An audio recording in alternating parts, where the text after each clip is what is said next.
जिंदगी का सबसे बड़ा धोखा यह है, हम सोचते हैं कि कमाया हुआ सुख हमारा अधिकार है और मिला हुआ दुख भगवान की सजा। पर सच्चाई उल्टी है।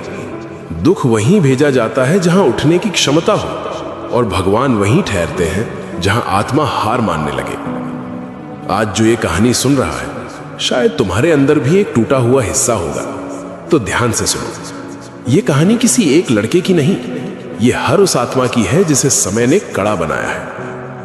एक लड़का, मेहनती, सरल, श्रद्धावान, पर किस्मत ने उसे सिर्फ इंतजार दिया और लोग ठहाके। कोई उसका श्रम नहीं देखता, सिर्फ पूछता, भगवान ने तेरे साथ ऐसा क्यों किया?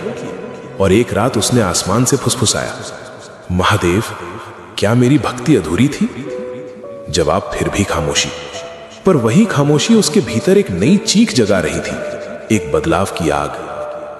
वो टूट कर गिरा, पर टूटना उसकी पराजय नहीं थी, ये उसके अहंकार की मृत्यु थी।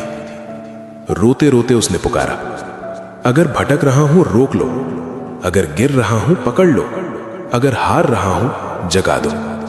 और पहली लकीर यहीं बदली। जब जिंदगी का प्रश्न क्यों मैं रूपांतरित हुआ, अब मुझे क्या सीखना है। ध्यान की उस रात उसे शब्द नहीं मिले, पर एहसास मिला, साधक, मैं तेरी राह बदलने नहीं आया, तू जिस रास्ते पर है उसी को पवित्र बनाने आया हूं। यह संकेत था, भक्ति भागने का द्वार नहीं, टिके रहने का व्रत है। वो लड़का उठा, पर अब उसकी दृष्टि बदल चुकी थी। दुनिया जख्म दिखाती रही और वो अपने घावों में दीक्षा खोजने लगा।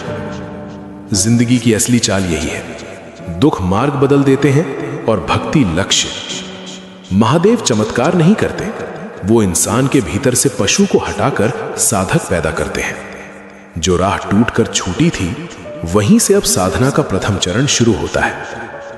याद रखना, जिस इंसान को वक्त ने गिराया है, उसे भगवान थाम कर उठाते हैं, ताकि वो गिरने वालों को उठाना सीख जाए। भक्ति